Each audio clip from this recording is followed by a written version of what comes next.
C'est comme si un sanglier débarquait dans votre chambre à coucher ou un cerf quand vous êtes en train de dormir, ça crée un stress incroyable. Alors c'est tout à fait légitime qu'on se promène, qu'on aille prendre l'air, qu'on ait des activités de plein air, mais pas en hors-sentier. Et pour tous ceux qui se poseraient encore la question de savoir pourquoi cette petite balade ce jeudi matin sur les hauteurs du col du Calvaire qui relie le Valtin dans les Vosges à Orbey dans le Haut-Rhin.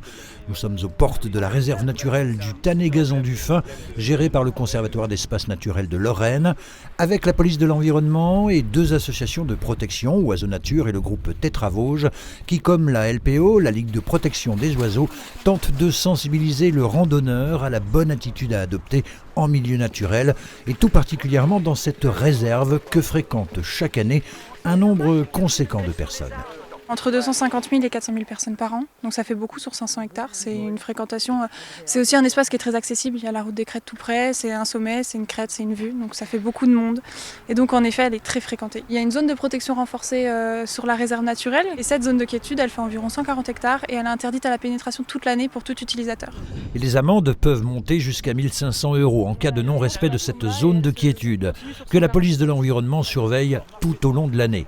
Mais il y a tous ces autres endroits, en revanche, qui demeurent accessibles, à condition de ne pas s'éloigner des sentiers.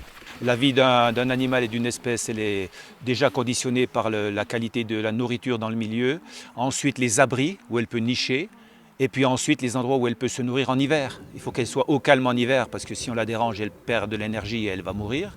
Et puis au printemps, il suffit d'un seul humain pour marcher à côté du nid pour que le nid soit détruit. On a plusieurs traces de chamois du coup qui ont piétiné dessus. Leur nourriture en ce moment, vu les conditions d'enneigement, c'est uniquement les bourgeons de sorbier par exemple. Donc on voit que l'apport nutritionnel pour les chamois est assez limité quand même. Ces espèces, quand elles sont dérangées de manière fortuite, parce qu'elles s'habillent très bien au passage de la fréquentation sur les sentiers, si elles sont dérangées, soit elles ne sont pas opérationnelles au moment de la reproduction qui suit tout de suite cette période difficile d'hiver, soit elles meurent tout simplement.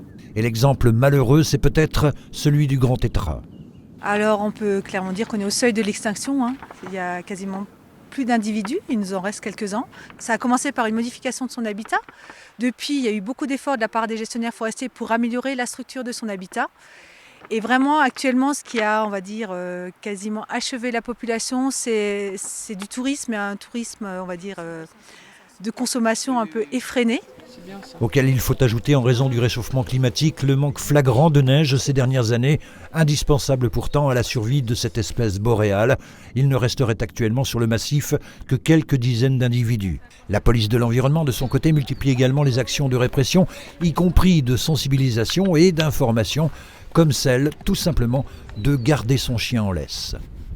Alors le chien il va divaguer, donc il va aussi avoir son instinct de chasse il va déranger justement les animaux qui peuvent être à proximité du sentier, il va aussi marquer son territoire, qui peut perturber d'autres canidés comme le renard, le loup aussi qui est de retour dans le massif depuis quelques années. Et ils sont généralement la plupart vermifugés, et ces vermifuges vont avoir un impact aussi sur le milieu naturel parce qu'ils vont se diffuser dans le milieu, et tous les insectes justement qui vont après se nourrir des déjections canines, ensuite vont ingérer ces vermifuges et ça peut leur être fatal, on va dire.